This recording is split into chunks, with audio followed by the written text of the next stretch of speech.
ಪಶು ವೈದ್ಯಾಧಿಕಾರಿಗಳ ನೇಮಕಾತಿಯಲ್ಲಿ ಅಕ್ರಮ ನಡೆದಿದೆ ಅನ್ನುವಂಥ ಆರೋಪ ಪ್ರಕರಣಕ್ಕೆ ಸಂಬಂಧಪಟ್ಟಂತೆ ನಿನ್ನೆಯಷ್ಟೇ ಇಡಿ ಅಧಿಕಾರಿಗಳು ರಾಯಚೂರು, ಕಲಬುರಗಿ ಹಾಗೂ ಬೆಂಗಳೂರು ಸೇರಿದಂತೆ ಸುಮಾರು 15ಕ್ಕೂ ಹೆಚ್ಚು ಕಡೆಗಳಲ್ಲಿ ದಾಳಿ ನಡೆಸಿ ಶೋಧ ಕಾರ್ಯವನ್ನು ನಡೆಸಿದರು. ಅದರಲ್ಲೂ ಪ್ರಮುಖವಾಗಿ ರಾಯಚೂರು ಜಿಲ್ಲೆ ದೇವದುರ್ಗ ತಾಲೂಕಿನ ಶಾವಂತಗೇರ ಅಂತಕ್ಕಂಥ ಗ್ರಾಮದಲ್ಲೂ ಕೂಡ ದಾಳಿ ನಡೆಸಿದರು. ಅಂದರೆ ಈ ಗ್ರಾಮದಲ್ಲಿ ಸುರೇಶ್ ಅಂತಕ್ಕಂಥ ಒಬ್ಬ ವಿದ್ಯಾರ್ಥಿ ಅಂದರೆ ಅಭ್ಯರ್ಥಿ ಇದೇ ಬಾರಿ ಪಾಸ್ಔಟ್ ಆಗಿದ್ದ, ಅಂದರೆ ಪಶು ವೈದ್ಯಾಧಿಕಾರಿಯಾಗಿ ನೇಮಕ ಆಗಿದ್ದ. ಈ ಹಿನ್ನೆಲೆಯಲ್ಲಿ ಸುರೇಶ್ ಅವರ ನಿವಾಸಕ್ಕೆ ಇಡಿ ಅಧಿಕಾರಿಗಳು ಭೇಟಿ ನೀಡಿ ದಾಳಿ ನಡೆಸಿ ಸಂಬಂಧಪಟ್ಟಂಥ ದಾಖಲಾತಿಗಳನ್ನು ಕೂಡ ಪರಿಶೀಲನೆ ಮಾಡಿರುವಂಥದ್ದು. ಅಂದರೆ ಇಡಿ ಅಧಿಕಾರಿಗಳ ದಾಳಿ ಸಂದರ್ಭದಲ್ಲಿ ಏನು ಪಶು ವೈದ್ಯಾಧಿಕಾರಿಯಾಗಿ ನೇಮಕ ಆಗಿರುವಂತಹ ಸುರೇಶ್ ಅವರು ಮನೆಯಲ್ಲಿ ಇರಲಿಲ್ಲ ಅನ್ನುವಂಥ ವಿಚಾರವನ್ನು ಕೂಡ ಇಡಿ ಅಧಿಕಾರಿಗಳು ಸೀಸರ್ ಮೆಮೊ ಏನು ಅವರು ದಾಳಿ ನಡೆದಂಥ ಸಂದರ್ಭದಲ್ಲಿ ಯಾವೆಲ್ಲ ಪ್ರಕ್ರಿಯೆ ಆಯಿತು ಅನ್ನೋಂಥ ಒಂದು ಮೆಮೋನ ಕೊಡ್ತಾರೆ. ಆ ಒಂದು ಮೆಮೋನಲ್ಲಿ ಸ್ಪಷ್ಟವಾಗಿ ಉಲ್ಲೇಖ ಮಾಡಿರುವಂಥದ್ದು.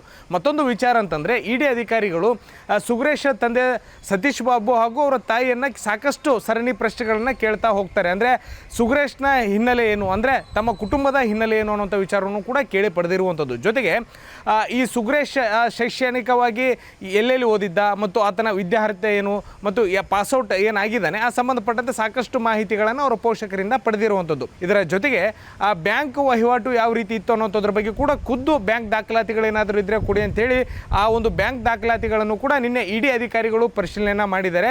ಇದರ ಜೊತೆಗೆ ಆಸ್ತಿ ವಿವರಗಳನ್ನು ಕೂಡ ಇಡಿ ಅಧಿಕಾರಿಗಳು ಈ ಸುರೇಶ್ ಪೋಷಕರಿಂದ ಪಡೆದಿದ್ದಾರೆ. ಇದೇ ಬ್ಯಾಚ್ನಲ್ಲಿ ಈ ಸುರೇಶ್ ಅಂತಕ್ಕಂಥ ವಿದ್ಯಾರ್ಥಿ ಕೂಡ ಪಾಸ್ ಆಗಿದ್ದಾನೆ. ಹೀಗಾಗಿ ಈತನ ಆ ಒಂದು ಹಿನ್ನೆಲೆ ಏನು ಅನ್ನೋದ್ರ ಬಗ್ಗೆ ಒಂದು ಪರಿಶೀಲನೆಗೆ ಇಡಿ ಅಧಿಕಾರಿಗಳು ಬಂದಿದ್ದರು. ಸುರೇಶ್ ಅವರ ಪೋಷಕರು ಸ್ಪಷ್ಟವಾಗಿರುವಂತಹ ಮಾಹಿತಿಯನ್ನು ಇಡಿ ಅಧಿಕಾರಿಗಳ ಮುಂದಿಟ್ಟಿದ್ದಾರೆ. ಅಂದರೆ ನಮಗೂ ಈ ಒಂದು ಪ್ರಕರಣಕ್ಕೂ ಸಂಬಂಧ ಇಲ್ಲ ಅನ್ನುವಂಥದ್ದು ಸ್ಪಷ್ಟವಾಗಿ ಇಡಿ ಅಧಿಕಾರಿಗಳ ಮುಂದೆ ಹೇಳಿರುವಂಥದ್ದು. ಅಂದರೆ KPSC ಮಾಜಿ ಅಧ್ಯಕ್ಷರಾಗಿರುವಂಥ ಶಿವಶಂಕರಪ್ಪ ಸಾವುಕಾರ ಏನಿದ್ದಾರೆ ಇವ್ರಿಗೂ ನಮಗೂ ಸಂಬಂಧ ಇಲ್ಲ ಅಂತೇಳಿ ಮತ್ತೆ ಪುನರಾವರ್ತನೆ ಮಾಡಿರುವಂಥದ್ದು. ಅಂದರೆ ನಮಗೂ ಅವ್ರಿಗೂ ಸಂಬಂಧ ಇಲ್ಲ, ಕೇವಲ ಅವರು ನಮ್ಮ ಭಾಗದವ್ರು ಅಂದರೆ ರಾಯಚೂರು ಮೂಲದವ್ರು ಅನ್ನೊಂದು ಏಕೈಕ ಕಾರಣಕ್ಕಾಗಿ ಅವರು ನಮ್ಮ ಸಂಬಂಧಿಕರು ಅಂತೇಳಿ ಉಲ್ಲೇಖ ಮಾಡಲಾಗ್ತಿದೆ. ಆದರೆ ಅವ್ರಿಗೂ ನಮಗೂ ಯಾವುದೇ ಸಂಬಂಧ ಇಲ್ಲ ಅನ್ನುವಂಥ ವಿಚಾರವನ್ನು ಇಡಿ ಅಧಿಕಾರಿಗಳ ಮುಂದೆ ಸ್ಪಷ್ಟಪಡಿಸಿರುವಂಥದ್ದು. ಆದರೆ ನಮ್ಮ ಮಗ ಅಂದರೆ ಸುರೇಶ್ ಏನಿದ್ದಾನೆ ಈತ ಕಷ್ಟಪಟ್ಟು ಓದಿ ಪಾಸ್ಔಟ್ ಆಗಿರುವಂಥದ್ದು.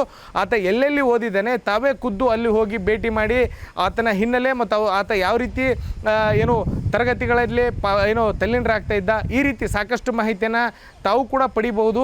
ಆತ ಯಾವ ರೀತಿ ಫೋಕಸ್ ಮಾಡಿ ಓದ್ತಾ ಇದ್ದ ಅನ್ನೋಂಥದ್ರ ಬಗ್ಗೆ ಕೂಡ ಸಾಕಷ್ಟು ಮಾಹಿತಿ ತಮಗೂ ಕೂಡ ಸಿಗುತ್ತೆ, ಗ್ರಾಮಸ್ಥರನ್ನ ಕೇಳಿ ಪಡಿಬೋದು. ಜೊತೆಗೆ ಆತ ಯಾವೆಲ್ಲ ಕಡೆಗಳಲ್ಲಿ ಓದಿದ್ದಾನೆ ಅಲ್ಲೆಲ್ಲ ಕೂಡ ತಾವು ಆತನ ಬಗ್ಗೆ ಮಾಹಿತಿ ಪಡಿಬೋದು. ನಮಗೂ ಈ ಪ್ರಕರಣಕ್ಕೂ ಸಂಬಂಧ ಇಲ್ಲ ಅನ್ನುವಂಥ ಸ್ಪಷ್ಟವಾಗಿರುವಂಥ ಒಂದು ಮಾಹಿತಿಯನ್ನು ಇಡಿ ಅಧಿಕಾರಿಗಳ ಎದುರು ಕೊಟ್ಟಿರುವಂಥದ್ದು. ಈ ಒಂದು ಪರ್ಟಿಕ್ಯುಲರ್ ಪ್ರಕರಣ ತೆಗೆದುಕೊಳ್ಳೋದಾದರೆ ಶಾವಂತಗೇರ ಗ್ರಾಮದಲ್ಲಿ ಈ ಸುರೇಶ್ ಮನೆ ನೋಡಿದರೆ ಖಂಡಿತವಾಗ್ಲೂ ಬೇಸರ ಅನಿಸುತ್ತೆ. ಅಂದರೆ ಸಣ್ಣ ಒಂದು ಮನೆಯಲ್ಲಿ ಇಡೀ ಕುಟುಂಬ ವಾಸವಾಗಿರುವಂಥದ್ದು. ಅಂದರೆ ಟಿನ್ ಶೆಡ್ ರೀತಿಯಲ್ಲಿ ಒಂದು ಹಳೆ ಮನೆಯಲ್ಲಿ ತಂದೆ ತಾಯಿ ಸಹೋದರಿ ಮತ್ತು ಸುರೇಶ್ ವಾಸವಾಗಿದ್ದಾರೆ. ಇಷ್ಟು ಸಣ್ಣ ಮನೆ ಮತ್ತು ಇಷ್ಟು ಕಡು ಬಡತನದಲ್ಲಿ ಅವರು ಬದುಕ್ತಾ ಇದ್ದಾರೆ. ಇಷ್ಟು ಇರಬೇಕಾದ್ರೆ ನಾವು ಯಾವ ರೀತಿ ಹಣ ಕೊಟ್ಟು ಈ ಒಂದು ನೇಮಕಾತಿಯಲ್ಲಿ ಪಾಸ್ಔಟ್ ಆಗಲಿಕ್ಕೆ ಸಾಧ್ಯ, ನಾವು ಅದರಲ್ಲಿ ಯಾವ ರೀತಿ ನಾವು ಪ್ರಭಾವ ಬೀರಲಿಕ್ಕೆ ಸಾಧ್ಯ ಅನ್ನೋಂಥ ಪ್ರಶ್ನೆನ ಅವರ ಪೋಷಕರು ಮಾಡ್ತಾರೆ ಮತ್ತು ಅವ್ರ ತಾಯಿ ಕಣ್ಣೀರನ್ನು ಹಾಕ್ತಾರೆ. ಅಂದರೆ ಸುಖ ಸುಮ್ಮನೆ ದಾಳಿ ನಡೆಸಲಾಗಿದೆ, ನಮಗೂ ಈ ಒಂದು ಪ್ರಕರಣಕ್ಕೆ ಸಂಬಂಧ ಇಲ್ಲ, ಶಿವಶಂಕರಪ್ಪ ಅವ್ರಿಗೂ ಕೂಡ ನಮಗೂ ಸಂಬಂಧ ಇಲ್ಲ ಅನ್ನೋಂಥ ವಿಚಾರವನ್ನು ಹೇಳ್ತಾ ಸುರೇಶ್ ಅವರ ತಾಯಿ ಕಣ್ಣೀರನ್ನು ಹಾಕ್ತಾರೆ.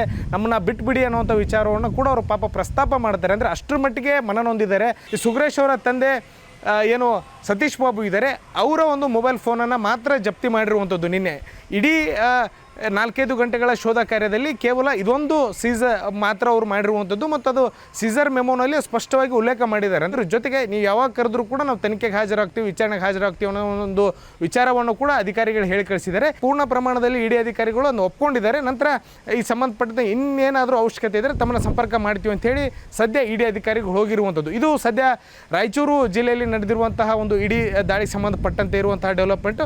ಮುಂದಿನ ದಿನಗಳಲ್ಲಿ ಈ ಪ್ರಕರಣ ಮತ್ಯಾವ ಹಂತ ತಲುಪುತ್ತೆ ಅನ್ನುವಂಥದ್ದನ್ನು ಕಾದು ನೋಡಬೇಕಿರುವಂಥದ್ದು.